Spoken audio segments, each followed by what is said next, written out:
Hola a todos, ¿cómo están? Muy buenas tardes. Me da muchísimo gusto saludarlos, saludar a nuestro panel de profesores, ¿cómo están? Veo que ya se están metiendo poco a poco a sala, me da mucho gusto. Para los que no me conozcan, soy la doctora Verónica Flores Rueda, jefa de programas académicos de educación continua del instituto. Y en nombre del director general, el doctor Jorge Arturo Cardona Pérez, y la directora de Educación en Ciencias para la Salud, la doctora Viridiana Gorbea Chávez, les doy la más cordial bienvenida a este segundo webinar del año. Eh, bueno, para ponerlos un poquito o dejar que se sigan metiendo a sala, deben acordarse que no es necesario que pongan ahí su correo ni nada de eso. Tampoco es importante que pasen lista. Nuestra plataforma ya los está captando y capturando. Lo que sí nos encanta es que nos saluden. Aquí en el chat está a su servicio. Por favor, díganos de dónde nos visitan, de qué hospitales, de qué estados de la República, de qué países. Nos encanta. Y por supuesto que les recuerdo que sus preguntas las vamos a recibir a través de este chat. Entonces hay que hacer por aquí las preguntas y al final de nuestro webinar, si nos da el tiempo, vamos a hacer todas las que podamos, lo prometemos. Y bueno, para ponerlos un poquito en contexto, desde el año pasado, obviamente seguimos con el tema del COVID-19. Desde el año pasado, más o menos como por el 14 de octubre, el INPER tuvo un webinar súper interesante que se llamó Panorama de la Salud Mental en México y complicaciones por COVID-19. Ustedes lo pueden ver en nuestro canal de YouTube, ahí sigue, para que ustedes lo revisen, está abierto al público. En este webinar del 14 de octubre hablamos de pacientes embarazadas y salud mental, se vio un protocolo que a la fecha sigue de pacientes obstétricas y atención psicológica, y también nos hablaron sobre las alternativas que teníamos los profesionales de la salud, teléfonos donde podríamos contactarnos, etcétera. Nosotros en el instituto, como ustedes saben, siempre estamos muy al pendiente de la salud mental. Creemos que es un tema angular para el tratamiento integral de las pacientes y ahora para la atención al personal de salud. Y es por eso que todo este año vamos a seguir con estos webinars. Gracias a la doctora Gabriela Pellón, que nos va a ofrecer, tiene una oferta académica bien interesante para el 2021, y este es el primer webinar de estos que vamos a ver. Entonces, el día de hoy vamos a empezar a ver consecuencias de la salud mental por COVID-19, síntomas depresivos y retorno a la normalidad. Como tal fin, vamos a hablar con la que nos coordina, perdón, nuestro webinar del día de hoy es la doctora Gabriela Pellón, que es psiquiatra, psicoanalista y hola Gaby, ¿cómo estás? Estoy tratando de buscar tu diapositiva, espérame tantito. Psiquiatra, psicoanalista y actualmente es la jefa de neurociencias del instituto. Gaby nos va a presentar al resto de nuestro panel de profesores y adelante Gaby, por favor. Gracias. No te escuchamos Gaby, prende tu audio. Listo. Muchas gracias, Vero, por la presentación. Muchas gracias por invitar al equipo de neurociencias a iniciar el año con un webinar muy interesante y muchas gracias a todos ustedes por acompañarnos. Creo que es un tema que tenemos que abordar de forma continua, no solamente porque sigue la pandemia. Creo que es algo que tenemos que hablar continuamente para poder seguir entendiendo y poder seguir implementando nuevas estrategias. Bueno, el día de hoy les voy a presentar al equipo que nos acompaña. El equipo de hoy del Departamento de Neurociencias está compuesto por la maestra Diana Pimentel, que nos va a hablar de efectos psicológicos en el personal de salud del INPER ante la pandemia de COVID-19. También nos va a acompañar la doctora Laurelena Jiménez, es psiquiatra adscrito al INPER y ella nos va a hablar de la depresión y ansiedad relacionado con COVID-19. Y la maestra Valeria Sánchez Plasencia, que nos va a hablar sobre el impacto en residentes y la nueva normalidad. Y bueno, pues vamos a comenzar.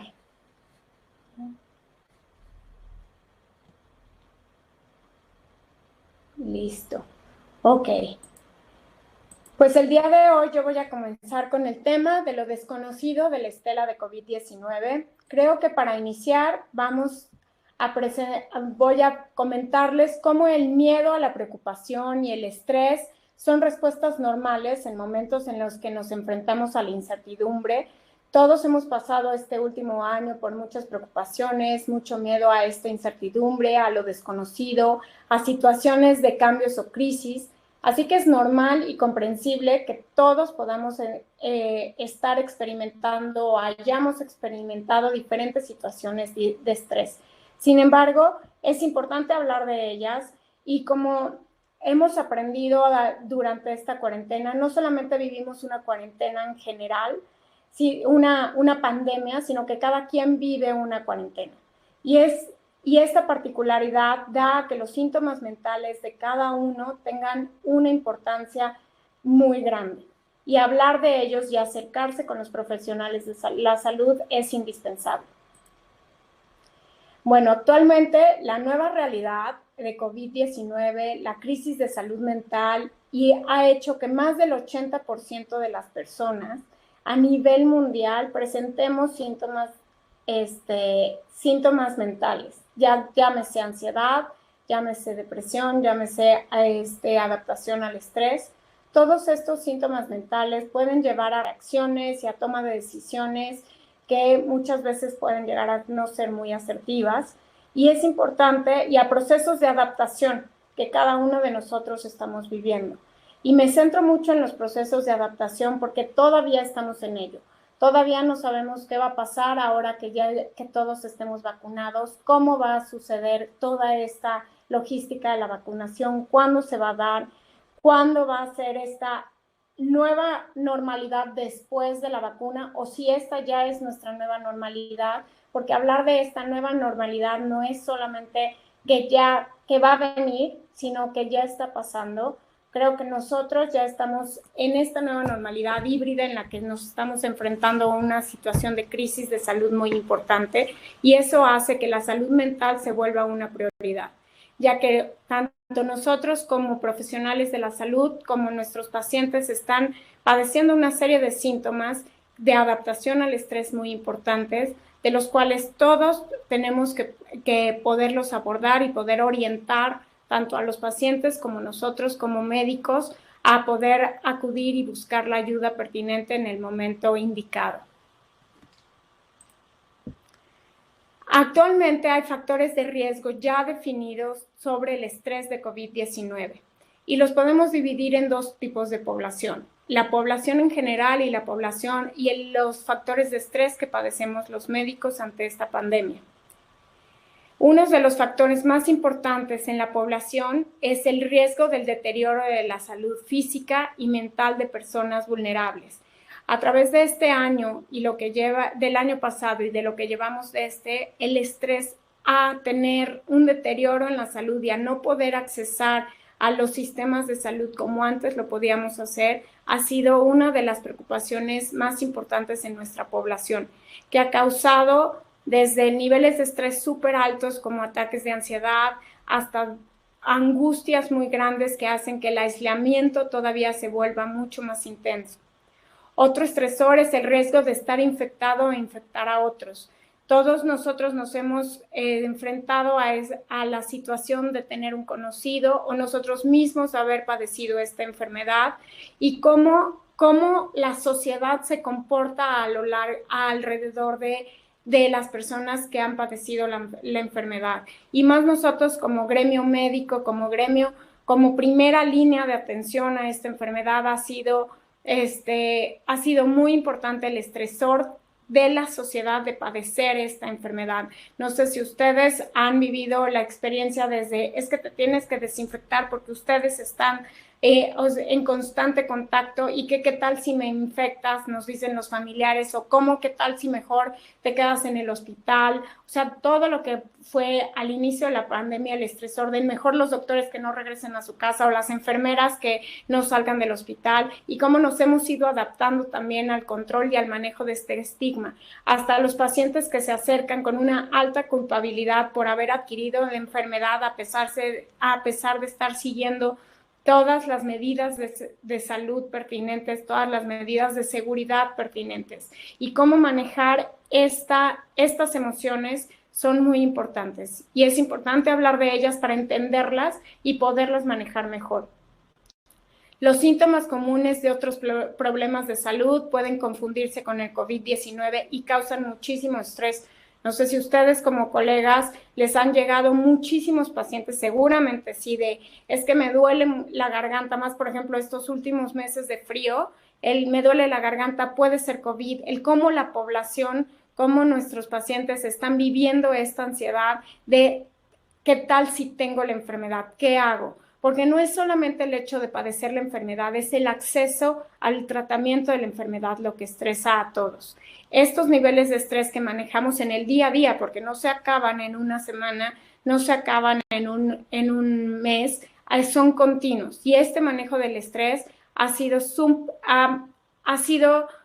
uno de los pilares, o sea, la adaptación al estrés ha sido uno de los pilares ahorita a nivel de la salud de gremio médico, porque muchas personas no saben cómo manejarlas. Y como gremio médico tampoco somos expertos en manejarlas. Y entonces tenemos que adquirir una serie de habilidades para poder calmar a nuestra población y que no se nos llene urgencias de estas personas que están muy ansiosas de si padecen o no padecen la enfermedad.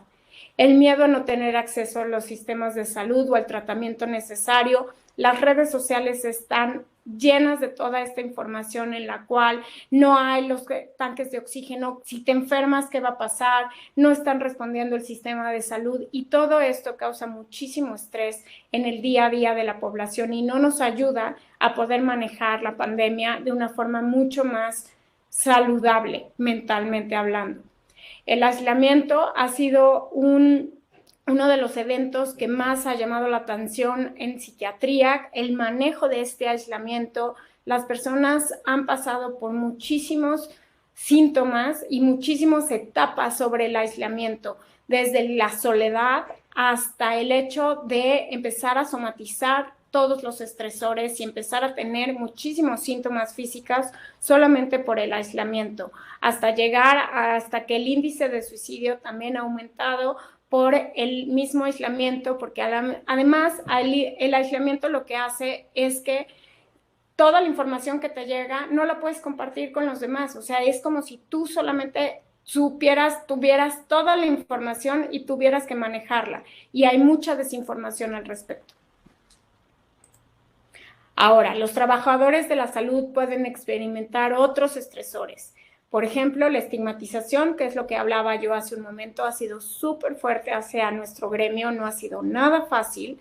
No ha sido nada fácil porque también a nivel mundial, el hecho de que nosotros seamos los primeros en tratar a los pacientes infectados con COVID nos pone en una vulnerabilidad muy alta de padecer la enfermedad, y el sistema también está sobrepasado para nosotros. Y entonces esto hace que llevemos muchísimo más carga de trabajo y muchísimo más riesgos. Hay una mayor demanda en el entorno laboral, la capacidad reducida para beneficiarse del apoyo social debido a los intensos horarios laborales también ha sido súper fuerte. No hay recursos, y no solamente en México, llegó a haber una crisis a nivel mundial, como todos ustedes saben, a nivel no solamente de la atención al paciente, sino de la atención al gremio médico. Se dieron cuenta los gobiernos la importancia de la inversión en salud y en formación de personal de salud, porque no nos damos abasto con los que somos. No hay esa capacidad de atender una pandemia. Esperemos que sea la única que vivamos, pero seguramente va a haber otros nuevos retos de salud y tenemos que fortalecer más el equipo. Entonces, estas estos hechos nos hacen mucho más vulnerables, incluso como gremio, para poder enfrentar esta adaptación al estrés. La capacidad del personal la capacidad de personal o energía insuficiente para implementar la autoasistencia básica. A lo que me refiero con esto, de que el propio sistema no puede responder incluso para nosotros. Y esto nos hace sentirnos súper vulnerables e impotentes también para tratar al paciente, porque estamos sobrecargados. ¿Y cómo lo hemos hecho? Nos hemos adaptado de muchísimas formas. El mismo grupo creo que a nivel mundial nos hemos apoyado de muchas maneras. En México nos hemos apoyado como gremio, sin embargo, seguimos siendo muy vulnerables y esto causa mucho estrés emocional que nos hace sentirnos estresados, deprimidos, muy cansados a nivel emocional. ¿Qué efectos tiene COVID-19 en la ansiedad, la depresión y otras enfermedades? Bueno, vamos a hablar más a fondo de ellos, pero principalmente este estrés emocional que estamos viviendo hace cambios, tiene consecuencias neurobiológicas en todos nosotros y hace que las enfermedades concomitantes que nosotros tenemos puedan exacerbarse. Hablo aquí específicamente de la vulnerabilidad en salud mental. Si generalmente somos personas que manejamos un alto nivel de ansiedad, ahora con COVID-19 se va a exacerbar muchísimo más y las herramientas que nosotros estábamos o que utilizábamos o que podíamos utilizar se ven mermadas por muchas razones, desde por los estresores que ya mencioné antes, hasta por las razones de que el sistema está saturado. ¿Ok? Y esto hace que nuestra capacidad de adaptación al estresor se vea mermada. Sin embargo, creo que conforme han pasado los meses, o la literatura nos ha hecho ver que sí ha habido capacidad de adaptación y que el hecho de pensar como estrategia más bien de utilizar como estrategia el resolver el hoy, un día a la vez, ha ayudado mucho a todos, porque el hecho de planear, el hecho de poder, de resolver el futuro nos causa muchísima ansiedad. Entonces, una de las estrategias que más ha ayudado a poder manejar este estrés emocional que hemos estado viviendo todos y los síntomas que conlleva este estrés emocional es el poder, el manejar el hoy como un concepto. ¿Qué pasa con esta nueva normalidad? Y alrededor de la nueva normalidad, lo que hemos hablado sobre adaptación, sobre nuevos retos en salud mental, sobre la resiliencia emocional que todos tenemos que adquirir y que tenemos que estar que tiene que estar muy presente. ¿Qué pasa con este concepto de la nueva normalidad? ¿Qué es la nueva normalidad? Como les decía al inicio, todos vivimos una pandemia, pero cada quien vive una propia cuarentena y cada quien está experimentando esta nueva normalidad. Para nosotros como profesionales de la salud, el hecho de trabajar de forma diferente, de todos formar un equipo y estar en el frente en la atención con los pacientes COVID, el que ahora, por ejemplo, en el gremio de psiquiatría se ha vuelto fundamental la atención incluso para los pacientes por las consecuencias que puede tener COVID a nivel de salud mental, pero también esta nueva normalidad no solamente nos afecta o no solamente nos llegó en la parte profesional, sino también en la parte personal, en la parte familiar, los que somos papás, cómo hemos tenido que lidiar con tanto exponernos como doctores a la primera línea, como regresar a casa y tener que estar en la escuela con los niños y tener que atender esas necesidades que antes se delegaban por muchas razones. Y ahora esos estresores, esta nueva normalidad ha sido súper complicada para muchos. Es la nueva normalidad. Llegó para quedarse, va a ser así siempre, vamos a poder regresar a cómo se manejaba antes. Todos estos cuestionamientos, toda esta incertidumbre es lo que rodea a la nueva normalidad. Entonces, no es todo negativo, pero es un proceso de adaptación. Creo que la nueva normalidad y la definición que mis colegas les van a hablar más adelante es muy amplia.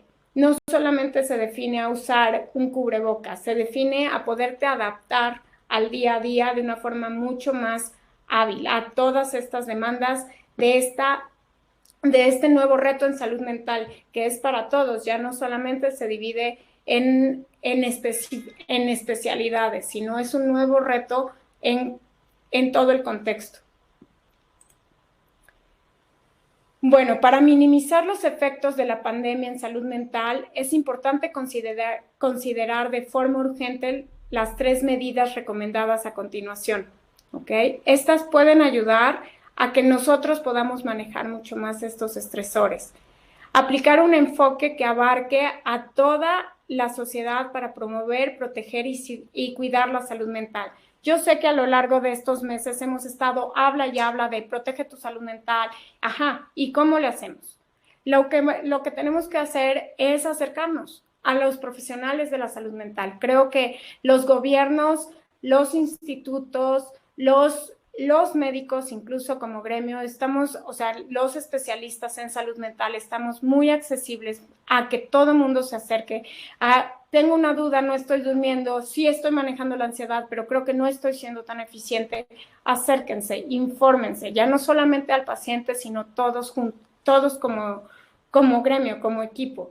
Garantizar la disponibilidad amplia de apoyo psicosocial y material de salud mental de emergencia. Esto es muy importante. No todo el mundo va a tener un nivel de ansiedad o de depresión o síntomas mentales constantes durante toda la pandemia. Cada quien vive su cuarentena y cada quien tiene unos efectos hacia arriba y hacia abajo sobre estos síntomas mentales. Y cada quien se define en un estado de emergencia mental y la vive diferente. Y por eso es muy importante acercarse e informarse al respecto.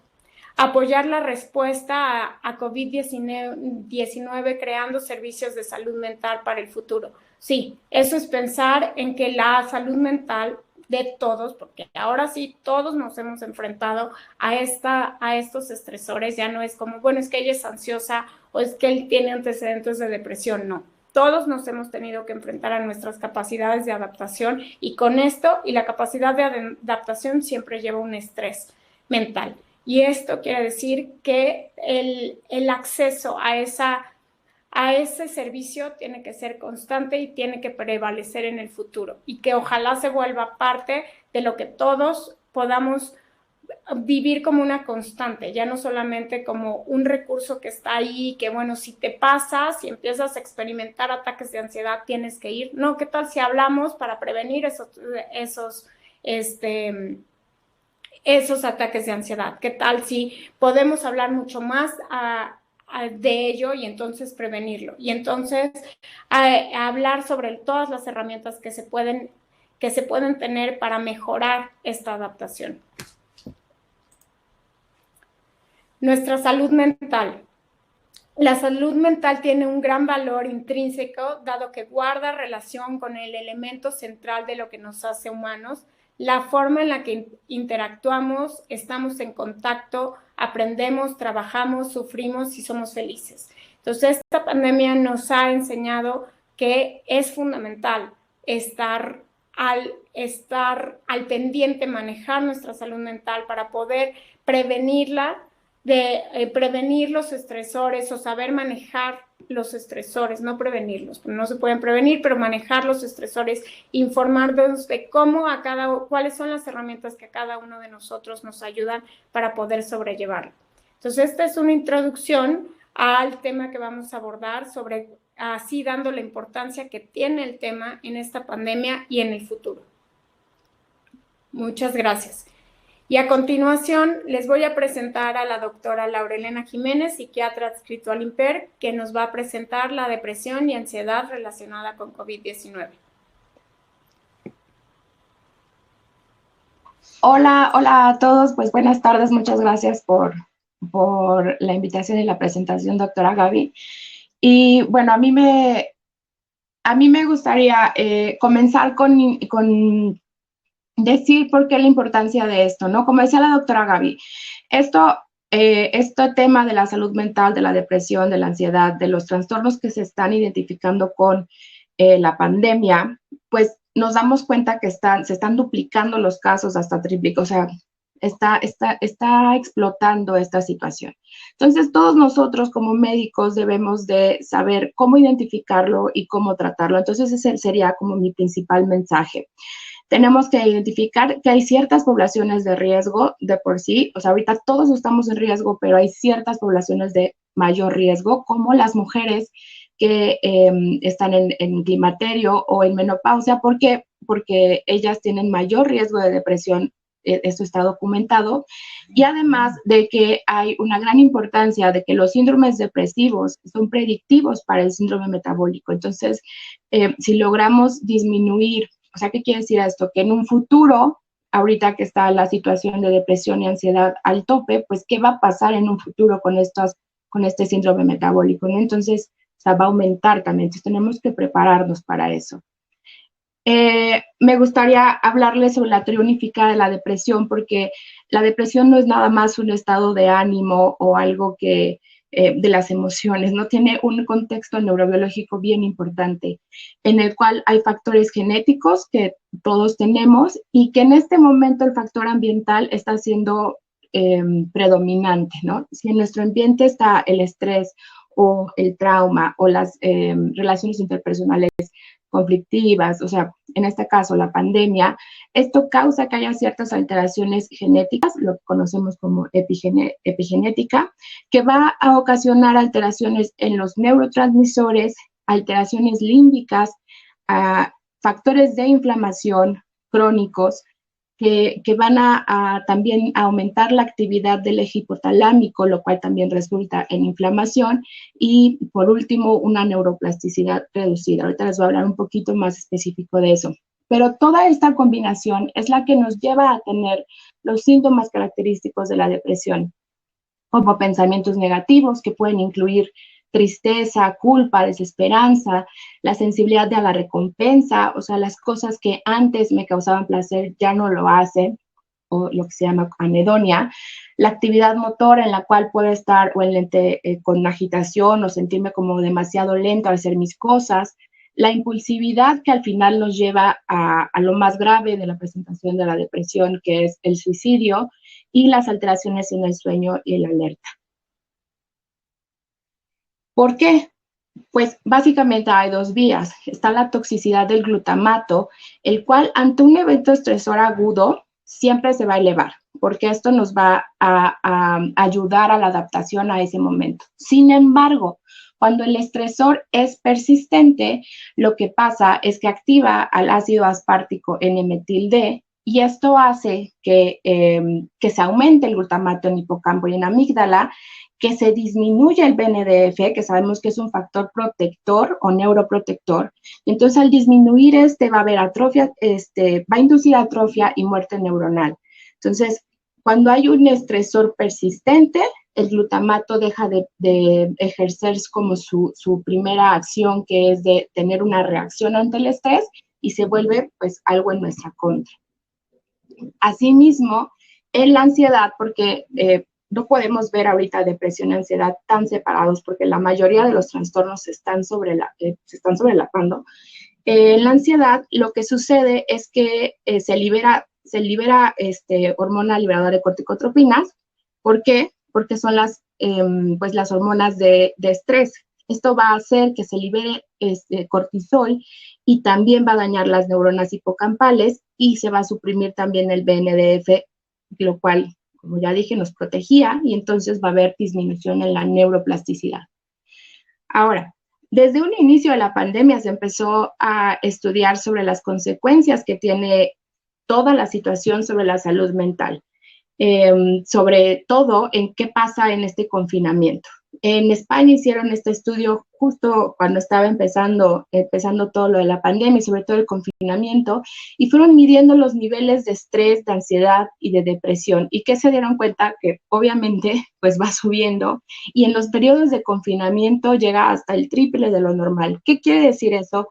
Que si de por sí la depresión es una enfermedad, o era la enfermedad considerada por la OMS como la primera causa de incapacidad laboral, pues con estas cifras nos podemos dar cuenta de qué es lo que va a suceder o qué es lo que nos está sucediendo, ¿no? Asimismo, también se han puesto a ver qué es lo que pasa en la salud mental en términos de qué trastornos aparecen al vivir esta situación, ¿no? Entonces, hicieron una revisión del 1 de diciembre del 2019 al 24 de marzo del 2020, en la cual incluyeron 37 artículos, en los cuales detectan 4 como trastornos relacionados directamente con esto del COVID. Uno es la ansiedad por la salud, como nos decía la doctora Gaby, que es tengo miedo de enfermarme, tanto de COVID como otra cosa, porque entonces tengo que ir al hospital. Tengo miedo de que si me enfermo, voy a enfermar a otros. Y en el caso del personal de salud está viendo algo bien característico, que es la culpa, ¿no? Por mí se enfermaron tal o cual persona. Depresión, como el cuadro clínico que conocemos, reacciones al estrés y algo bien interesante, el trastorno de estrés postraumático, que se está duplicando en la aparición en las personas, no solo que han tenido COVID, sino en toda la población que hemos estado expuesta a esta situación de la pandemia. Y entonces, como les comentaba al principio, mi interés principal es que ustedes puedan saber cómo detectar estas enfermedades de una forma fácil y qué hacer, ¿no? Porque evidentemente si antes los psiquiatras estamos limitados por la cantidad que habemos para poder atender a la población, pues ahora con estas cifras se va a salir de nuestras manos, ¿no? Un poco. Entonces, hay formas fáciles de detectar la depresión. Una es por medio del PHQ-2, que es una escala que se utiliza ampliamente en otras especialidades como cardiología, ginecología, otorrino, o sea, muchos la utilizan porque es bastante sencilla. Tiene una alta sensibilidad, aunque no tiene una alta especificidad, pero nos ayuda a poder detectar a estos pacientes. Consiste en hacer 2 preguntas. La primera parte consiste en hacer 2 preguntas, en la cual le preguntamos a la persona si en las últimas 2 semanas ha tenido poco o ningún interés en hacer las cosas que antes le daban placer, o sea, anedonia. Y si en las últimas 2 semanas se ha sentido triste, deprimido o sin esperanza, o sea, interroga sobre los síntomas cardinales de la depresión.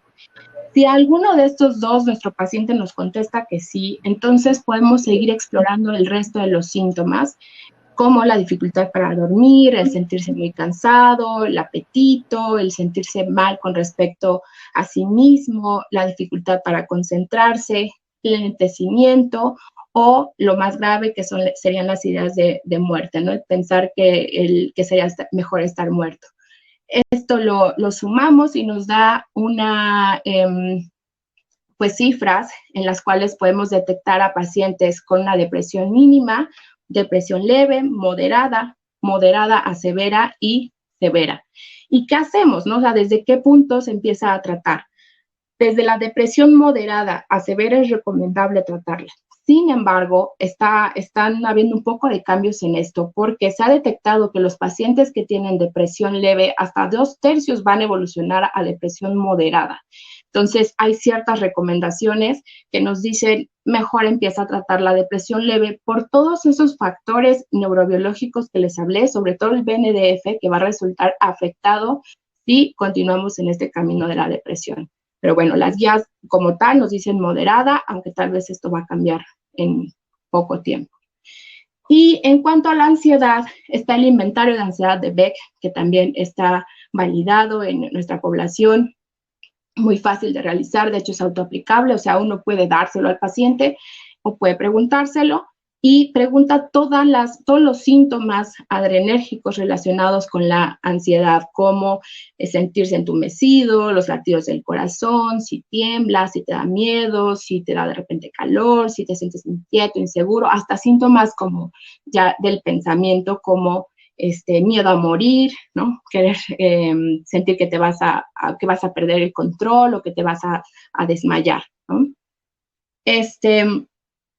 Y bueno, también lo calificamos del 0 al 3. El 0 es no me pasa nada de esto y el 3 es severamente me pasa y no lo puedo controlar y nos da un resultado de ansiedad baja, moderada y severa. Nuevamente la recomendación es comenzar el tratamiento cuando una persona tiene ansiedad moderada. Y bueno, pues, ¿cuál es el tratamiento, no? Actualmente el tratamiento para estos trastornos del estado de ánimo sigue siendo el estándar, el recomendado como lo hemos manejado de hace mucho tiempo. Farmacológico y psicoterapia. Esto es lo que ha demostrado que los síntomas disminuyen más rápidamente y que además se disminuye el riesgo de recaídas en un futuro.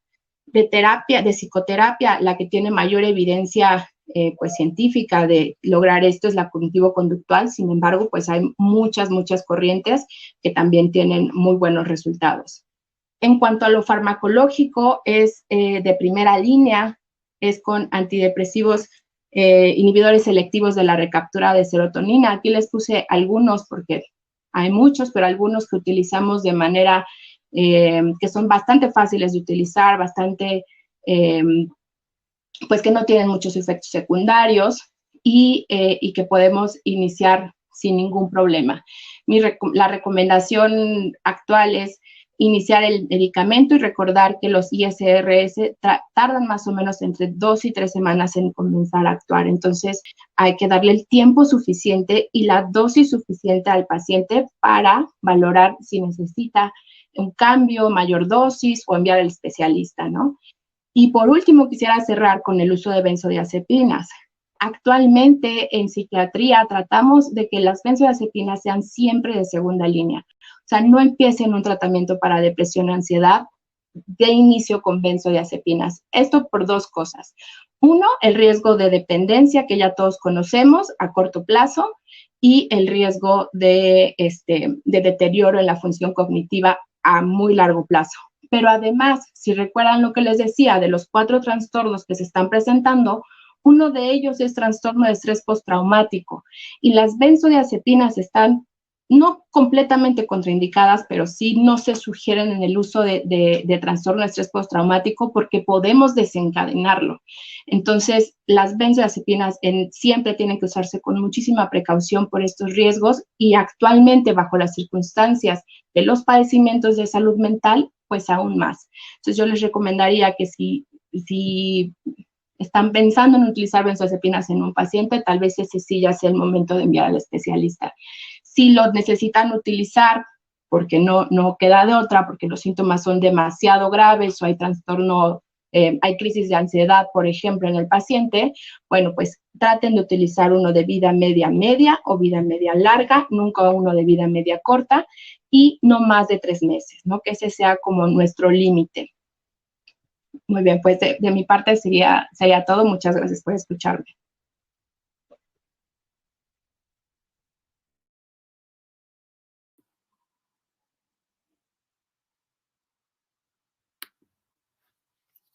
Hola, muy buenas tardes a todos. Pues a mí me corresponde hablar de este tema tan interesante, que es el impacto en residentes, ¿no?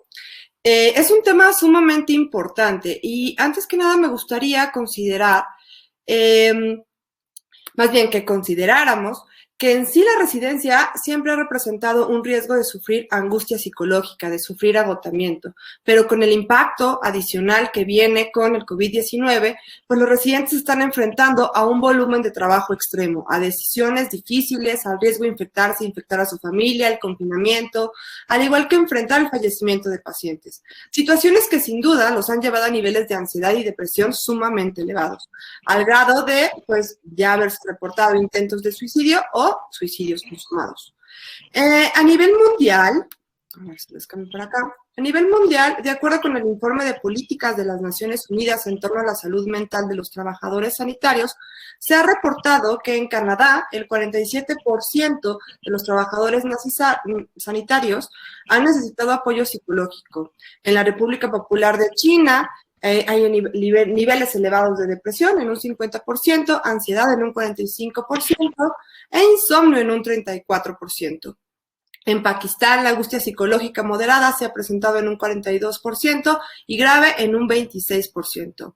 En la India, los residentes que se encuentran en primera línea de atención presentan depresión en un 63% y ansiedad en un 45%. En Nueva York, dentro de un hospital de la red de seguridad, más de 1 de cada 5 médicos residentes han contemplado el suicidio o la autolesión como una opción a su estado emocional en general. ¿Qué pasa con México? Bueno, previo a la pandemia, en México se realizó un estudio transversal a residentes mexicanos y extranjeros de cualquier especialidad de las unidades pertenecientes a la CINSAI, a la Comisión Coordinadora de Institutos Nacionales de la Salud y Hospitales de Alta Especialidad, en la cual se evaluaron las características psicopatológicas, sociodemográficas y clínicas de estos residentes. Y dentro de un grupo de 644 médicos residentes, se encontró que el 55.7% reportó haber tenido un trastorno psiquiátrico en algún momento de su vida.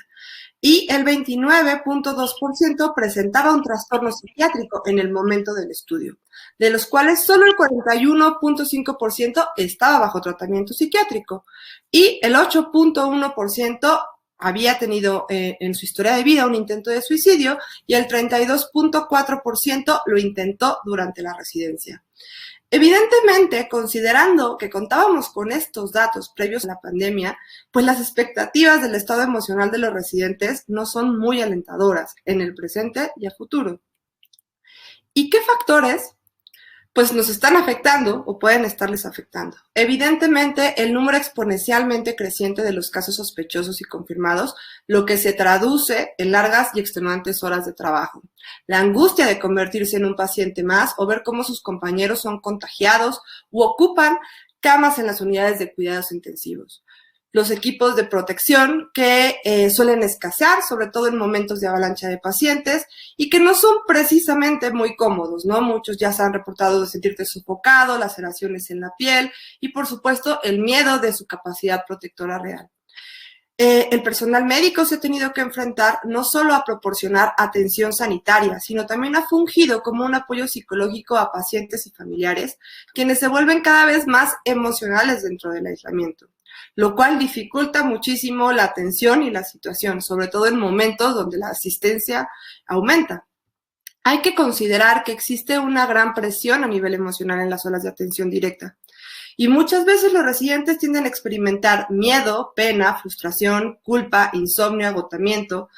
Es difícil mantener el equilibrio entre las propias necesidades mentales y físicas y las de los pacientes. Genera mucha angustia ser un foco de infección para familiares y seres queridos. Y en muchas ocasiones llegan hasta sentir culpa por contagiarse y tener que permanecer recluidos mientras sus compañeros se enfrentan a una excesiva carga de trabajo. La exposición al desconsuelo de las familias. ¿A qué me refiero con esto? Esta pandemia ha llevado consigo muchas muertes y muchos de los residentes han tenido que dar esta noticia a los familiares. Terminan fungiendo como un apoyo, como un sostén en esos momentos. Esto inevitablemente los puede llevar a un estado emocional un poquito difícil, ¿no? Un poquito de malestar.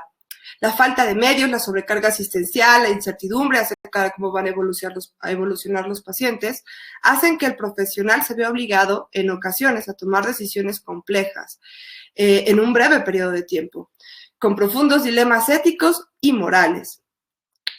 Y bueno, en torno a una perspectiva clínica. ¿Qué ocurre dentro de un consultorio? Creo que hablar de la experiencia a nivel emocional de los residentes durante la pandemia es hablar del miedo, es hablar del dolor, de la depresión, de la ansiedad, del burnout. Ellos han sido los principales actores, héroes, víctimas y guerreros de esta pandemia al enfrentar en primera línea la atención a pacientes. Cada uno de nosotros, durante el aislamiento, hemos tenido que enfrentarnos a nosotros mismos, a conocernos, a reconocernos, a enfrentar nuestros defectos, a enfrentar esas emociones que a lo mejor no nos gustan, nuestra propia intolerancia, nuestros pensamientos. El aislamiento y la soledad realmente no es nada fácil. Nos ha obligado también a estar en casa y a tener que reconectar con los que viven ahí. En muchas ocasiones, en casos afortunados, hemos disfrutado de su presencia, pero en muchas otras a lo mejor ya hemos reevaluado el querer estar dentro de ese hogar. Hemos tenido que readaptar toda nuestra vida, nuestro trabajo, nuestra interacción social, nuestros espacios físicos, hábitos y cuidados. Hemos enfrentado, creo que todos, el miedo, el verdadero miedo a contagiarnos, el miedo a tener que entrar a un hospital, el miedo a tener que entrar a terapia intensiva, el miedo a morir o el miedo a perder a un ser que amamos y tener que enfrentarnos a una vida en donde esté su ausencia. El propósito de este segmento es que logremos hacer consciente que los residentes, al igual que nosotros, son personas que han vivido estas mismas emociones, que experimentan estos mismos miedos, que experimentan estas mismas problemáticas, mientras están luchando por cuidar sus vidas y las de sus familiares, entrando directamente a áreas COVID, mientras dan todo de sí mismos por salvar a pacientes que se complican y que en algunos casos llegan a fallecer. En muchas ocasiones la muerte ha estado tan presente que no alcanzan a procesarla. No han logrado entender una pérdida cuando tienen frente a ellos otra y otra y otra. No hay tiempo para llorarlas, no hay tiempo para entenderlas, no hay tiempo para resignificarlas, inclusive si se trata de familiares, profesores o compañeros. El deber llama y hay que seguir. Y esto a nivel emocional es muy impactante, por lo que no es extraño presentar estrés postraumático, alteraciones de sueño, irritabilidad, poca tolerancia, deseo a llanto. No es extraño refugiarnos en la tristeza y en la ansiedad. Aunado a esto, muchos de ellos se cuestionan, ¿soy suficientemente bueno como médico? ¿Me habré equivocado en el tratamiento? No estoy sacando las calificaciones de antes, lo que los lleva a juicios y culpas sumamente dolorosas. Un comentario recurrente es, no debería sentirme así. Y yo me pregunto, entonces, ¿cómo? ¿Deberíamos sentirnos felices? El estar triste, el sentir enojo, el sentir frustración, no son emociones ajenas a esta pandemia. No podemos pensar en que no deberíamos sentirlas. El evitarlas no va a hacer que desaparezcan. Y sí, es importante reconocerlas, nombrarlas, tratarlas, es importante buscar ayuda, terminar con el estigma en torno a la salud mental. Este año ha sido extremadamente difícil. Es fundamental consultar a un profesional que nos ayude a entenderlo, a resignificarlo y a sanarlo. Sin duda, una pieza clave que ayuda a mejorar el momento dentro de la residencia son los compañeros de trabajo, que con sus risas, sus bromas, su apoyo, sus palabras, mejoran la realidad para que ésta sea mucho más fácil de digerir. Por tanto, hablar de la salud mental de los residentes durante la pandemia es hablar del dolor y es hablar del miedo, pero también es hablar de la valentía, de la persistencia, de la fortaleza, de la amistad, del amor, de la resiliencia y sobre todo del compromiso y la responsabilidad. Existe mucha difusión donde a los médicos de primera línea se les reconoce, valora, enaltece, pero la experiencia y compromiso de cada uno de ellos es tan intensa y ha requerido de tanta valentía, tanto esfuerzo, que yo no encuentro una forma de poder dar un reconocimiento, hasta este momento, apropiado. Bueno, cambiando un poco, o bueno, no tanto, sino yéndonos un poquito a lo que significa o a lo que entendemos como la nueva normalidad, me parece que hay principalmente 5 áreas en donde se han generado cambios muy importantes. La primera es la convivencia y la socialización. La segunda, la salud, el trabajo, la movilidad y por último, el consumo. La convivencia, bueno, nos hemos apoyado muchísimo de la realidad virtual, de la interacción por medio de plataformas. La interacción a través de estas plataformas, como en este momento, se ha convertido en una herramienta principal para poder convivir, para poder trabajar, para poder estudiar. Esto nos ha permitido continuar con una interacción social. ¿Quién no ha hecho a lo mejor videollamadas con sus amigas e interactuar a nivel social utilizando todos estos medios? Nos ha apoyado mucho. Hemos tenido que readaptar nuestros espacios físicos para hacer home office, para hacer homeschooling, lo cual nos obliga como a valorar los espacios que tenemos dentro de un área de vivienda. Hemos reconectado con nuestra familia, hemos tenido que convivir con ellos y en muchos casos lo disfrutamos.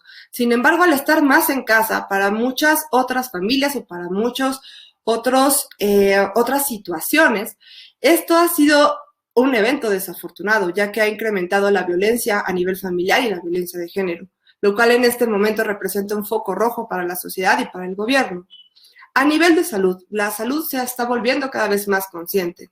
Hemos adoptado hábitos más saludables, desde preparar la comida en casa, buscar alimentos que fortalezcan nuestro sistema inmune, tener mayor interés en ejercitarnos. La medicina también ha cambiado. Existe un nuevo concepto que se llama telemedicina, ¿no? Hacer medicina a través de todas estas plataformas.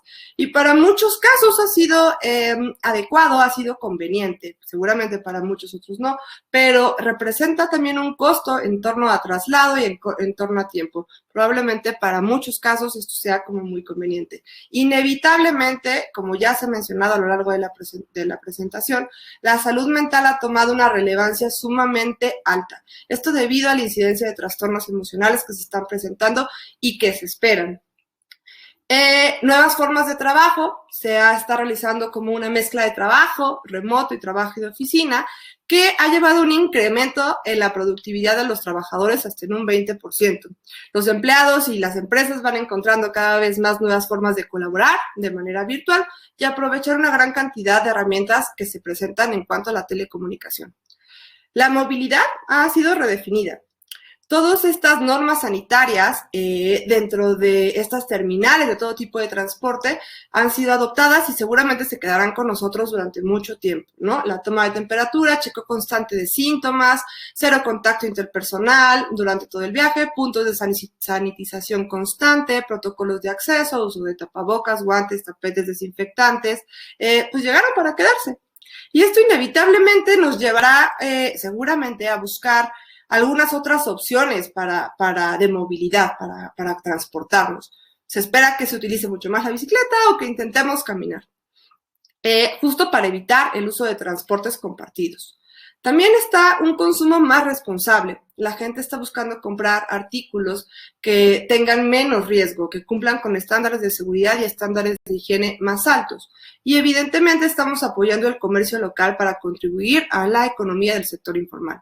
El uso de plataformas, todo lo que estamos viviendo, el aislamiento, nos ha obligado al uso de plataformas de comercio electrónico, lo cual llega para quedarse debido a que es sumamente accesible y sencillo.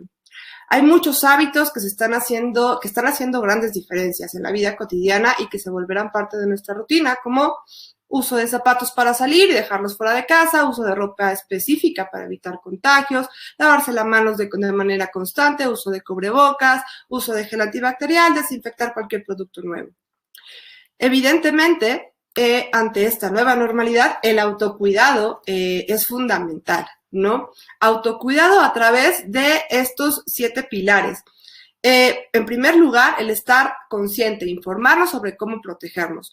Esto es muy, muy importante. Sin embargo, también sería recomendable no irnos al extremo, no estar hablando todo el tiempo sobre lo que está ocurriendo, sobre el COVID, sobre el malestar. Esto a nivel emocional puede generarnos ciertos conflictos. Entonces, estar informados, estar conscientes de cómo protegernos y de cómo cuidarnos es fundamental. La autoconciencia de la condición física y la mental, ¿no? El estar informados sobre nuestros índices de masa corporal, nuestro nivel de colesterol, presión arterial, nos permite tener una referencia sobre nuestro bienestar emocional y asimismo observar cómo nos vamos sintiendo. No esperar a que ya tengamos como una serie de síntomas graves para poder acudir con un especialista, detectarlos desde el inicio y poder atenderlos desde el inicio.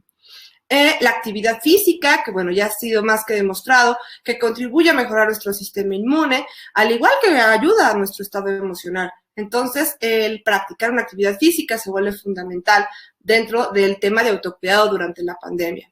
La alimentación saludable, que incluye una dieta nutritiva y equilibrada, y la mitigación de riesgos. Ya se ha reportado que la pandemia ha incrementado el consumo del alcohol, el consumo de drogas, el consumo de tabaco, y poder mitigar como todos estos riesgos tan grandes hacia la salud se vuelve fundamental.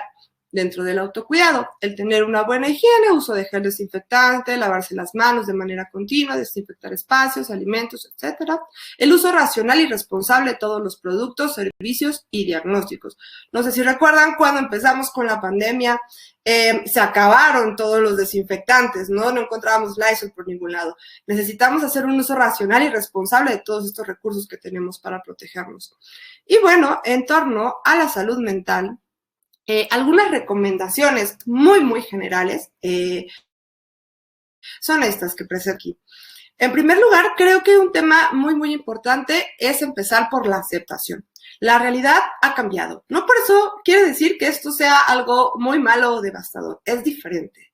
Sé que extrañamos, sé que nos gustaba abrazarnos, sé que nos gustaba convivir en grandes grupos. Sin embargo, esto ha cambiado y es por nuestra salud y es por nuestro autocuidado. Empezar por aceptar que la realidad es diferente, considero que es un tema fundamental, ¿no? Pero Valeria, ¿cómo lo acepto? Si para mí es difícil, ¿no? Yo sé que muchas veces es muy difícil, hay ciertos recursos, hay especialistas que nos pueden ayudar, hay especialistas que pueden contribuir a que podamos llevar este proceso de manera más sencilla. Entonces, empezamos por la aceptación. Una vez que ya aceptamos que la realidad es diferente, es necesario observar cómo nos vamos sintiendo a nivel emocional.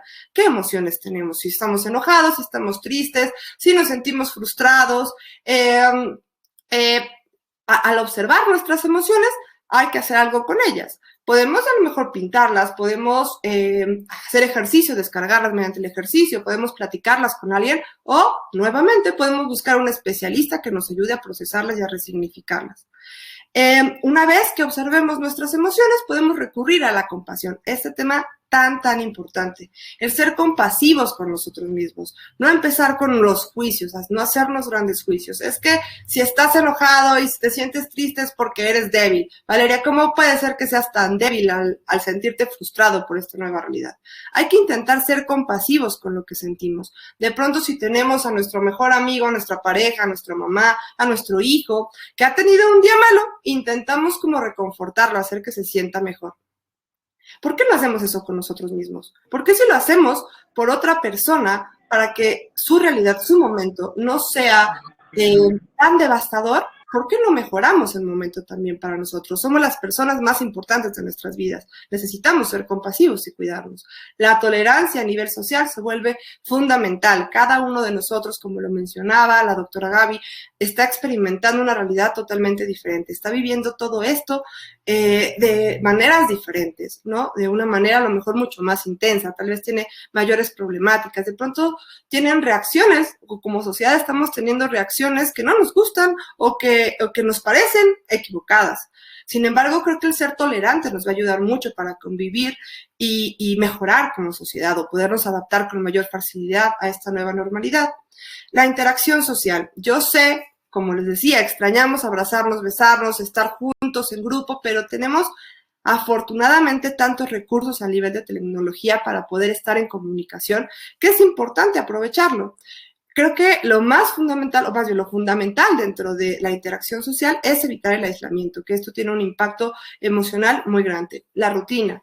El ser humano funciona mucho con rutinas. El tener una rutina para dormir, para comer, para convivir, para trabajar, para descansar, sobre todo descansar, de pronto permitirnos tener este espacio mental donde podamos relajarnos ante tanto estrés y ante tanto dificultad de adaptación. La naturaleza toma un papel muy importante porque al estar aislados de pronto nos sentimos como muy alejados. Entonces, el poder convivir o disfrutar de estos momentos frente a la naturaleza, disfrutar los árboles, disfrutar el sonido de los pájaros, poder vivir de manera consciente y plena los momentos, aunque sean cortos, que tengamos frente a la naturaleza, siempre nos ayudan como a ir a un estado o a un momento de paz y de tranquilidad. Y por supuesto, el acudir con expertos, ya sea psicólogos o psiquiatras. Una técnica muy presente en este momento que ha sido como muy efectiva es todo lo que se hace a través de mindfulness. Ya hubo una presentación en el IMPER que es donde nos hablaba de mindfulness y toma mucha relevancia. ¿Por qué? Porque el mindfulness lo que nos ayuda es a enfocarnos en el momento presente. No estar pensando en lo que va a ocurrir mañana o en lo que ocurrió ayer, sino intentar disfrutar este momento que es lo único que tenemos. De pronto, por estar pensando en qué voy a hacer al rato, estoy evitando o no estoy viviendo lo que estoy comiendo en este momento o a la persona que tengo frente a mí. Intentar disfrutar el momento presente, sin juicios, haciendo una cosa a la vez y de manera efectiva, creo que puede ser a grandes rasgos, ¿no? O sea, una herramienta muy útil para intentar adaptarnos dentro de esta nueva normalidad. Y, por supuesto, quitar el estigma social, trabajar en torno al estigma social en la salud mental, ¿no? Este año ha sido sumamente difícil y el apoyo y tratamiento de expertos en torno a la salud mental se ha vuelto indispensable. Pues bueno, yo les agradezco muchísimo toda su atención y ahora vamos con la siguiente ponente que tiene datos sumamente importantes que compartirnos. Muchas gracias. Muchas gracias, Valeria. Y a continuación les presento a la maestra Diana Pimentel Nieto, que nos va a hablar sobre los efectos psicológicos en el personal de salud del INPER ante la pandemia por COVID-19. Muchas gracias, Diana. Gracias, Gaby. Gracias, Valeria, por su presentación. Bueno, antes, para empezar, quiero hacer un reconocimiento a todos los líderes de grupo que colaboran en la atención del personal de salud dentro del INPER y que detrás de ellos hay muchas otras personas que no voy a nombrar, pero que han formado muy valiosos grupos de trabajo. Desde nuestra cabeza, el doctor Jorge Arturo Cardona Pérez, director general, nuestro director médico, el doctor Manuel Cortés Bonilla, la doctora Isabel Villegas Mota, de Epidemiología Hospitalaria, Calidad de la Atención, con su equipo de trabajo, el doctor Rufino, la bióloga Claudia, el doctor Juan Carlos Rodríguez, que colaboró en esta investigación, el Departamento de Inmunobioquímica, Departamento de Infectología e Inmunología, la Coordinación de Salud Reproductiva y Consulta Externa, el Departamento de Neurociencias, todos los residentes de las distintas especialidades, los médicos residentes de infectología y quizá de manera particular quiero reconocer al personal de salud, no solamente por su labor cotidiana, quizá también por los que pudieron y los que han empezado a colaborar con esta encuesta y participando de esta investigación, y de manera muy especial aquellos que han confiado en mí para acompañar su proceso ante todas las dificultades que se están viviendo a propósito del COVID. Y bueno, únicamente a manera de introducción, señalar y mencionar que ya está ampliamente documentado que los problemas de salud mental son frecuentes en las emergencias sanitarias, y que esto tiene efectos sobre todo de mucho interés y preocupación porque impactan la respuesta global de nuestros servicios de salud. Se hace una pequeña distinción entre el personal que trabaja en hospitales y el personal de salud en general, porque son los principales grupos de riesgo para experimentar problemas en donde los principalmente documentados han sido la ansiedad, la depresión, el estrés, las alteraciones del sueño, por mencionar algunos de ellos. Todo esto se ha visto como una consecuencia directa de la atención a pacientes, ya sea con casos positivos o casos sospechosos de COVID. Y bueno, para hablar un poquito de todo lo que nos ha implicado la pandemia, tendríamos que entrar a contextualizar la situación. Desde el 30 de enero del año pasado, este enero, ¿no? Recordamos todos que se declaró como emergencia global de salud y que para el 11 de marzo hubo una declaración por parte de la OMS de pandemia a nivel mundial. ¿A qué nos enfrentamos? Nos enfrentamos a un virus novedoso de alta propagación, gravedad, contagiosidad y mucha letalidad. Pero también nos hemos enfrentado a un virus que tiene un amplio espectro clínico. Desde junio, julio del año pasado, nos enfrentamos también a lo que se ha llamado la escalada de casos de contagio en nuestro país y una relativa permanencia de estos. Esto ha requerido en el personal de salud, en todos los expertos del tema, la búsqueda del entendimiento de los mecanismos de transmisión, la búsqueda de tratamientos efectivos. Hoy por hoy ya se disponen de esquemas de tratamiento estandarizados para su abordaje y estamos empezando con la implementación y el acceso a la vacuna. Todavía nos resulta difícil reconocer cuáles van a ser las implicaciones a largo plazo y la necesidad de reconocer las secuelas que esto nos deje. Todo esto a nivel emocional nos ha dejado en lo que ya muchos de mis compañeros han mencionado como una gran incertidumbre al respecto. Cada país y ha habido muchas acciones para abordar y atacar este estado pandémico, pero nuestro país, y me quiero centrar en algunos temas que se refieren justamente a las medidas de restricción social. Hablamos de la cuarentena como una estrategia de resguardo preventivo y de confinamiento para evitar los contagios del virus. Se habla del aislamiento para el cuidado de las personas que ya están enfermas, estas con la intención de evitar y contener la propagación del virus, reconociendo que esto no impacta ni llega a ser su eliminación, sino que busca justamente el control al contagio y hacerlo o logrando un equilibrio con la capacidad de atención sanitaria. Dentro de algunos de los efectos psicológicos documentados, hemos visto que hay un gran impacto psicológico con afectación a la salud física, al estado mental y emocional de las personas. Hemos visto que se afecta la calidad y el estilo de vida, se afecta la percepción de bienestar, hay una disminución en la percepción de felicidad y mayor insatisfacción en las personas. Esto ha generado además dentro de los estilos de vida cambios en la dinámica, en los hábitos y en las actividades cotidianas. Dentro de los efectos psicosociales tendríamos que reconocer el impacto económico, sanitario, social, educativo. Nos ha dejado ver los rezagos en los que nos encontramos en nuestro país. Hemos visto cómo los mitos, la desinformación nos llevan socialmente a tener comportamientos erráticos. Señalo un poco el pensamiento mágico como uno de los ejemplos que se vuelven una complicación, sobre todo de todos aquellos aspectos que están arraigados en la cultura de nuestro país y que, bueno, lo que quiero dejar claro con todos estos elementos, si bien podemos estar quedándonos cortos, es que es un fenómeno muy complejo que ha impactado la vida de todas las personas.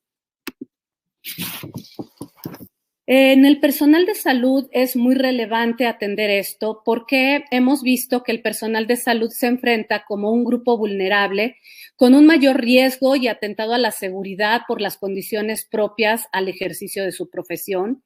Se han enfrentado, el personal de salud nos hemos enfrentado al agotamiento por la asistencia con largas y estresantes jornadas de trabajo. Muy al principio de la pandemia nos enfrentamos también a la exacerbación de actos de violencia, producto del estigma y la agresión social y el no entendimiento de muchos de los procesos que estábamos viviendo. El personal de salud se enfrenta, por supuesto, también, como todas las personas, hemos vivido el miedo al contagio, pero sobre todo el contagio personal y la angustia por llevar esta infección a nuestras familias. Nos hemos enfrentado a pacientes y es la atención de pacientes por sí mismo, que nuestros pacientes también están enfrentando dificultades emocionales, muchas experiencias negativas y que el personal de salud está en continuo contacto con estos pacientes. Y finalmente a la falta de reconocimiento que ha llevado mucha frustración, cansancio, agotamiento en muchos sentidos. Esto es relevante porque esto irrumpe no solamente la satisfacción personal del ejercicio profesional de los trabajadores en la salud, sino que también va en contra de la mística de la atención a todo el personal de salud que tiene que ver con el cuidado de nuestros pacientes. Desde la perspectiva psicológica, quiero destacar que la Federación Mundial de la Salud, dentro de su definición, destaca que la salud mental tiene que ver con cómo nos sentimos con nosotros mismos, cómo nos sentimos con los demás y en qué forma respondemos a las demandas de la realidad.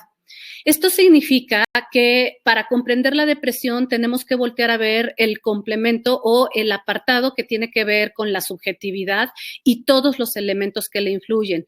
Esto implica comprender la emocionalidad desde sus componentes subjetivos, simbólicos y representacionales, que se convierte en una experiencia única en cada persona. ¿Perdón? No, ok. Ok, con esto nos dimos a la tarea de hacer un estudio exploratorio con una encuesta electrónica a través de escalas estandarizadas, donde nos planteamos como objetivo el informar y documentar los efectos psicológicos de la pandemia por COVID dentro del instituto. Las variables que contemplamos fueron la depresión, la ansiedad, los trastornos del sueño, el estrés percibido y el estrés postraumático, la satisfacción por compasión, la fatiga por compasión y el burnout.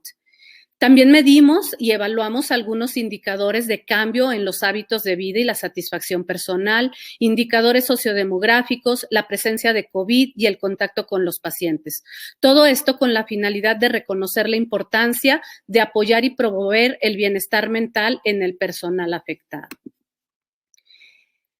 Y estos son algunos de los resultados preliminares que son los que les voy a presentar ahora. Tenemos una muestra pequeña de 68 casos que tenemos que considerarla como un referente de lo que está pasando con nuestra población.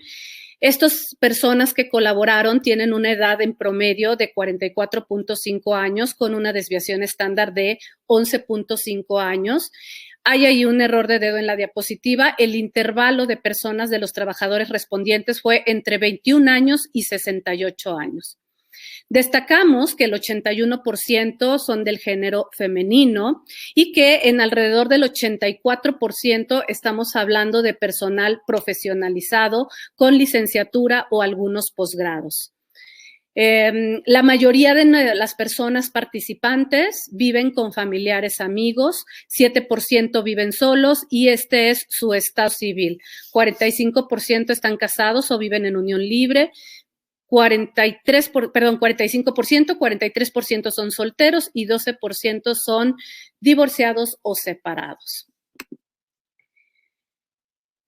Respecto de algunos de los indicadores del perfil profesional, llama la atención en nuestra muestra que el 47.1% son personas que no tienen contacto con los pacientes. Se trata en este caso de investigadores, administrativos o personal de protección civil. El 41.2% tiene contacto con los pacientes y tenemos representados aquí a médicos, enfermeras, trabajadoras sociales, químicos, laboratoristas, radiólogos y personal del banco de sangre. Hay que destacar que 23.5% de ellos han estado específicamente en la atención a pacientes con COVID y que 27.9% trabaja en otro hospital teniendo una segunda jornada laboral. Dentro de los indicadores del perfil personal de estas personas, tenemos que el 41.2% tiene niños a su cargo, 36.8% cuida a personas mayores de 65 años y 32.4% cuida a una persona con enfermedad crónica. Estos son algunos contribuyentes a los riesgos emocionales y de salud mental. Aquí quiero destacar que el 21% de las personas que respondieron tienen como antecedente algún diagnóstico de trastorno mental. Estos son los diagnósticos que están documentados y que fueron referidos por las personas participantes. 8.8% tienen depresión, 2.9% un antecedente de ansiedad, 5.9% de ansiedad y depresión. Y fíjense que casi el 3% tienen documentado un antecedente de 2 o más trastornos como la distimia, el trastorno de ansiedad generalizado, episodios depresivos mayores y trastorno de déficit de atención, destacando en particular la hiperactividad. Es importante señalar que el 57% de estas personas tienen un tratamiento que puede ser farmacológico, psicoterapéutico o mixto. Nos preocupan un poco este 43% que no tiene tratamiento.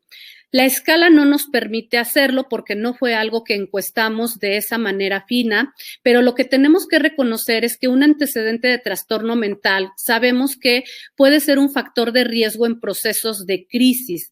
Y estas personas, cuando tienen ya un diagnóstico que no está siendo atendido, vale la pena o sería valioso la recomendación de recibir algún tipo de valoración de apoyo. Puede ser que algunos no tengan tratamiento porque se encuentran en una condición que está controlada, pero vale la pena señalar en aquellos que pudieran estar no controlados en su problemática de salud mental. ¿Qué pasa con respecto al COVID? Aquí nos llamó mucho la atención.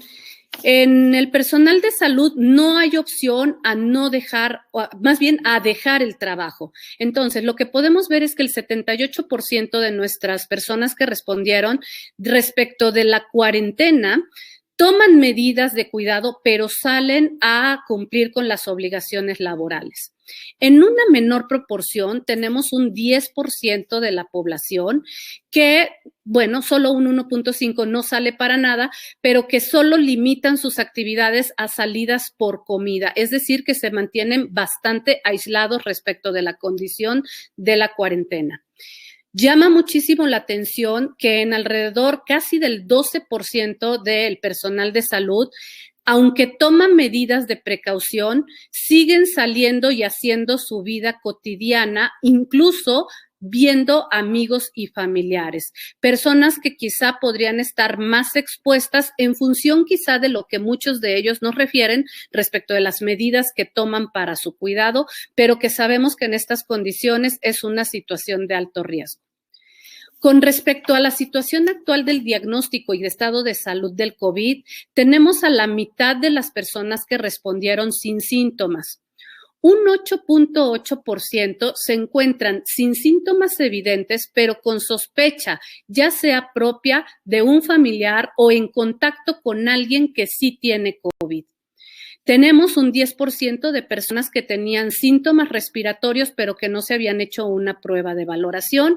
Un 25% de personas que ya habían tenido un diagnóstico previo a 14 días de COVID y que tendríamos que pensar en estas personas como a gente que ya está en recuperación, y un 6% de personas que tienen el diagnóstico vigente con la enfermedad actual, con un diagnóstico con prueba menor a 14 días. 35% de estas personas pensaban que su contagio se había dado dentro del INPER y 11% sospechaban que había sido fuera del INPER. Es muy relevante reconocer que en este proceso de pandemia toda nuestra población se encuentra en duelo y el personal de salud también nos encontramos en duelo por distintas razones. Principalmente por las pérdidas humanas, aunque ha habido muchas otras pérdidas en cuanto a lo simbólico, lo subjetivo y la experiencia de vida que antes vivíamos. Las más valiosas han sido aquellas que tienen que ver con nuestros seres más allegados. Hemos visto fallecer a nuestros papás, nuestras mamás, hijos, esposos, amigos, y bueno, de manera particular yo hago una mención especial hacia todos esos compañeros que hemos perdido y que se han adelantado en nosotros por haber hecho frente a la batalla por el COVID. Es muy relevante señalar que de nuestra muestra el 72.9% refirió tener una pérdida afectiva, 30% de la población dijo que tenían 2 pérdidas afectivas y 10.3% refirieron hasta 3 pérdidas afectivas. Es importante reconocer que además los procesos de duelo se están complicando porque muchos de ellos no han permitido la facilidad, la evolución, los rituales y el ejercicio de todas estas labores que eventualmente contribuyen en su elaboración, pero que no por eso tenemos la necesidad de brindar la atención a los mismos. Esta diapositiva la quiero explicar de la siguiente manera.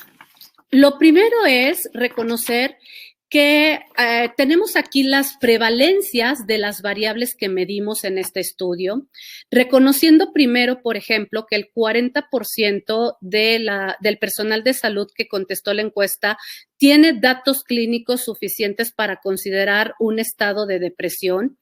Pero fíjense nada más, tenemos casi un 62% de burnout, tenemos 60.3% de estrés percibido y una alta prevalencia de estas otras variables medidas y que todas ellas fueron y se asociaron de manera estadísticamente significativa a la presencia de depresión.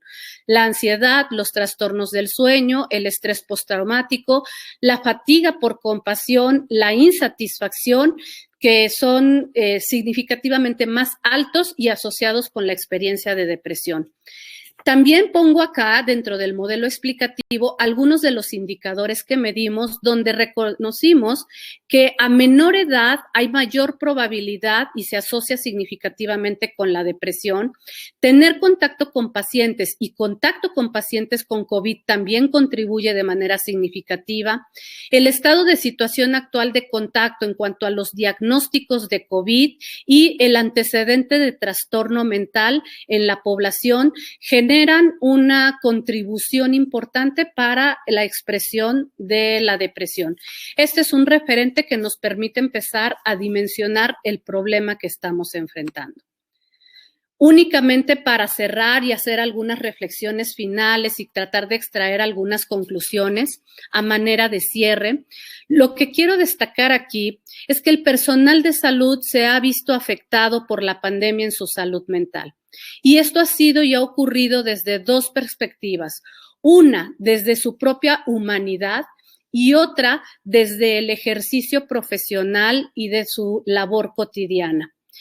Es importante reconocer que mucho del personal de salud ha tenido ya la experiencia de COVID y todo lo que la enfermedad impacta en la vida personal con toda la experiencia de dolor y sufrimiento emocional que esto genera. Destaco la necesidad de reconocer el valor que tiene cuidar a nuestros cuidadores. Permítanos apoyarlos. Sabemos que el personal de salud somos resistentes y renuentes a recibir atención. Sin embargo, es urgente y necesario que atendamos todas estas vicisitudes, no solamente por el bienestar que está siendo afectado en la vida de cada una de las personas, sino porque esto está impactando de manera importante en el desempeño y la calidad de los servicios sanitarios que tan relevantes y necesarios son en este periodo. Es importante aprender a cuidar de nuestros cuidadores. ¿Qué decir respecto de la nueva normalidad? Hay que reconocer que las transiciones epidemiológicas no son como muchas veces fantaseamos que ocurran. Mucha gente ocupa mucho ahora el decir que esto en algún momento va a terminar. Las transiciones epidemiológicas nos plantean todos los cambios en los patrones de una enfermedad y hay que reconocer que las transformaciones suelen ser paulatinas. Para ello, se requiere ajustar todos nuestros comportamientos en función del riesgo de contagio por COVID, con la intención no solo de prevenirlo, sino también de minimizarlo en su expresión. ¿Qué requiere esto? Requiere atención, requiere que todos tengamos una amplitud y estado de conciencia. Recomendamos estar en una autoobservación continua, reflexiva e introspectiva para generar y plantear esos cambios que nos pueden resultar adaptativos. Hay que reconocer la parte de oportunidad que las crisis nos generan y que esto nos tendría que permitir una reconstrucción de todas las estructuras sociales a favor de aquello que conocemos y consideramos saludable desde lo físico como lo mental. Cierro esta presentación con el comentario que publica la doctora Luján Cuestas a propósito de una frase de Haruki Murakami. Dice, y lo leo textualmente para cerrar la presentación, y una vez que la tormenta termine, no recordarás cómo lo lograste, cómo sobreviviste. Ni siquiera estarás seguro de que la tormenta ha terminado realmente. Pero una cosa sí es segura, cuando salgas de esta tormenta, no serás la misma persona que entró en ella. De eso se trata la tormenta.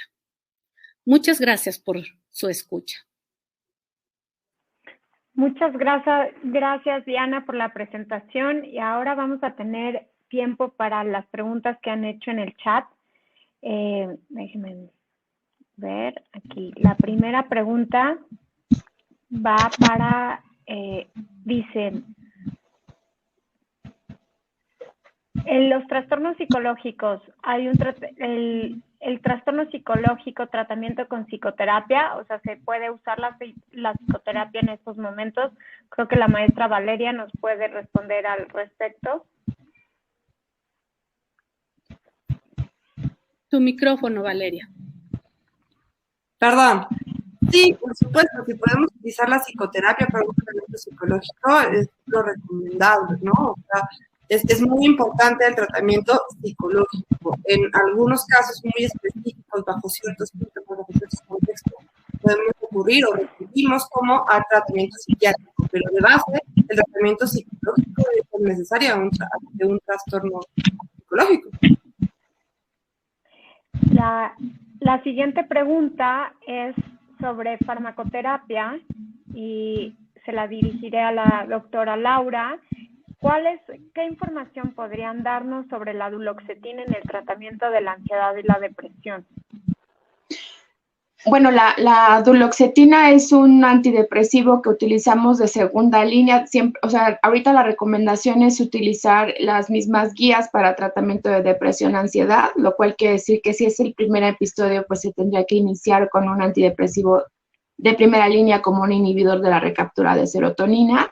Y en caso de resistencia, entonces sí se puede migrar a un dual, duloxetina, venlafaxina, algunos otros. En caso de resistencia se puede agregar algún potenciador. Dice la siguiente pregunta: ¿cómo ayudamos a un familiar que cursa con una crisis de ansiedad y que por miedo al hospital no quiere ir a urgencias? No sé si la doctora Laura nos pueda orientar. Bueno, el tratamiento de las crisis de ansiedad, en el momento, recordemos que la crisis de ansiedad se siente espantoso, literal, la persona piensa que se va a morir en ese momento, entonces lo que podemos hacer es tratar de ayudar a que respiren de una forma un poco más normal, porque la respiración alterada va a incrementar los síntomas, incrementa los síntomas físicos que da esa crisis, entonces en eso podemos ayudar. Y recordar que la ansiedad es una emoción y como cualquier emoción la vamos a sentir, va a pasar, no va a pasar nada grave, pero a veces pelearse con la emoción, no, más bien, siempre pelearse con la emoción va a incrementar, ¿no?, los síntomas. Entonces, recordarle a la persona que va a pasar. Sería mi mejor recomendación. ¿Qué terapia o cómo prepararse para ir a trabajar al hospital y que no te dé ansiedad? El solo pensar que ya tienes que ir a atender a los pacientes. No sé si la maestra Diana nos pueda apoyar con esa respuesta. Bueno, me parece que tiene que ver con todas las medidas de cuidado y precaución que se han sugerido precisamente para la atención sin riesgo de pacientes. Quizá hay un riesgo y una parte de riesgo que es inevitable. Me parece que aquí tenemos dos elementos a atender. Hay una amenaza real que tiene que ver con el riesgo real que todos estamos enfrentando de contagiarnos, y eso se ataca con las medidas de seguridad, con los equipos de protección, con las correctas prácticas que tenemos que hacer en el ejercicio de nuestro trabajo. Evitar, sobre todo, yo sugiero esta parte de sobreconfianza, que a veces se ha visto que es la que expone a las personas a un contagio que puede ser a veces innecesario. Hay una parte que nos genera todavía mucha incertidumbre respecto de lo que conocemos de los mecanismos de contagio y que es quizá el que genera temor porque a veces no logramos distinguir cuáles fueron las prácticas de riesgo que nos expusieron a haber adquirido el virus. Eso todavía requiere como de un mayor análisis muy, muy sofisticado para poder empezar a detectar justamente los mecanismos de contagio. Hay una parte de amenaza que tiene que ver más con nuestro imaginario, es decir, a veces nos angustia mucho todo lo que pensamos que nos puede afectar y los riesgos a los que nos vamos a enfrentar. Es ahí donde identificar los recursos psicológicos con los que las personas disponen para hacer frente y para tomar acciones de seguridad y cuidado personal son muy útiles. No es algo que desaparezca mágicamente, pero si esto se está convirtiendo en una limitación laboral, en hacer nuestro trabajo de manera correcta, en estar distraídos en nuestras jornadas de trabajo, lo que estamos sugiriendo es que esas personas de manera inminente, por favor, acudan a recibir atención profesional para que a partir de la valoración del especialista podamos emitir las mejores mejores recomendaciones de las distintas estrategias terapéuticas o incluso si llega a ser necesario el apoyo farmacológico. Pero para eso solamente necesitamos, o sea, es obligado la valoración por el experto. Muchas gracias, Diana. Otra pregunta más para la doctora Laura. ¿Un psiquiatra siempre opta por el uso de fármacos para atender ansiedad y depresión? ¿O a partir de qué indicador se decide usarlos, además de la terapia cognitivo-conductual? No, me encantó la pregunta. Ese es un sesgo que siempre hay. Yo siempre les digo, psicología y psiquiatría psicoterapia y psiquiatría nos complementamos completamente. O sea, necesitamos uno de otro para poder atacar el problema, ¿no? Nosotros como psiquiatras vemos a la depresión en este caso desde el tema neurobiológico, pero es necesario ver todo el contexto, como nos decían nuestras compañeras, para entender la depresión. Entonces vamos de la mano. De hecho, las guías nos dictan que tenemos que ir de la mano farmacoterapia y psicoterapia. Eso es lo que ha demostrado mayor evidencia en la recuperación de síntomas y en la protección para recaídas. El corte actualmente está en trastornos depresivos y ansiosos moderados para arriba. Les decía que están habiendo estudios en los cuales dicen que 2/3 de los leves van a migrar en moderados y entonces tal vez eso vaya a cambiar, pero actualmente de moderado, grave a severo se necesita el tratamiento conjunto, ¿no? El medicamento tampoco es pues mágico y cambia todo lo que está pasando. Necesitamos de ambos. Ok, pues muchas gracias a todos. Hay unas preguntas pendientes, pero ya se nos terminó el tiempo, entonces con mucho gusto en alguna otra ocasión las podremos responder. Muchas gracias a todo el equipo del INPER, muchas gracias maestras, muchas gracias doctora, y gracias a todos ustedes por acompañarnos en el día de hoy. Muchas gracias, fue un webinar súper enriquecedor, seguramente. No se preocupen, todo este chat se los pasamos a las profesoras para que vean, hubo sobre todo muchísimos comentarios, muchas felicitaciones, porque la verdad estuvo de primera calidad. Muchas gracias. Solo antes de decir los últimos anuncios, hay algunas personas, Daniela Mayanín Vega, por ejemplo, entre muchas otras, que nos preguntan si hay líneas de apoyo para comunicación psicológica, sobre todo para personal de la salud. Recuerden que a lo mejor no me escucharon en el intro, acuérdense que tuvimos un webinar el 14 de octubre que se llamó Panorama de la Salud Mental en México y Complicaciones por COVID. Y ahí van a poder, ustedes lo pueden revisar en nuestro canal de YouTube y ahí están las líneas donde pueden acudir para los diferentes trastornos, sobre todo el personal de salud, teléfonos, correos, etcétera. Aún así, este webinar trató de diferentes cosas, pero aún así vamos a dar sus comentarios de las ponentes en caso de que de manera personal les quieran solicitar líneas de atención directa para los que requieran atención, residentes, etcétera. Existe en el canal de SAES, es cierto, ¿vale? La ayuda, o sea, hay toda una infraestructura y un programa nacional para salud mental a los que ustedes pueden recurrir y seguramente en la plataforma ya está su correo y ahí los podemos contactar.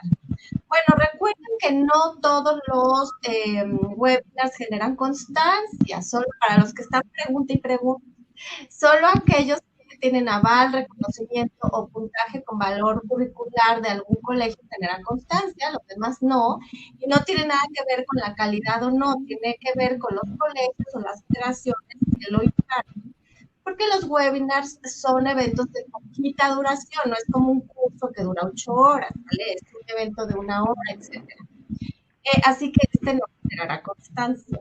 Esta ponencia, por supuesto, con todo lo que le piden a la maestra Diana Pimentel, su estudio entero, que nos está hecho ahorita, la pueden ver en YouTube y en Facebook. Va a estar a partir de hoy en la tarde o mañana, ¿sale? Pues para que ustedes la puedan acceder de manera pública a la charla.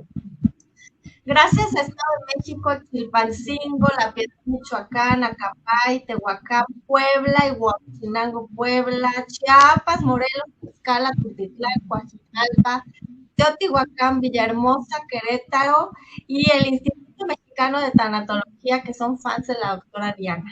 Los aman. Por favor, aquí en nuestro chat va a salir una encuesta. Son 5 preguntitas rapidísimas. Métanse todos, por favor, antes de que salgan de sala.